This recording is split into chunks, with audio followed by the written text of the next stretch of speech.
Dear asawa, ilang years na tayo nagmamahalan. Ilang years na rin tayo nag-aaway. Pero nananatiling matatag, di ba? Wow. Sana all. Di naman talaga tayo tatagal kung di mo sinusunod lahat ng sinasabi ko. Kasi ramdam ko talaga sa lahat ng bagay, tama ako, ikaw mali.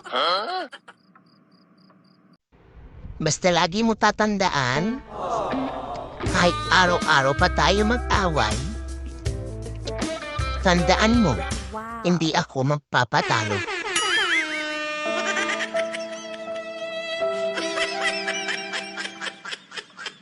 Ilalaban ko, bandera, na sa mag-asawa, babae lagi ang may tama, este ang tama.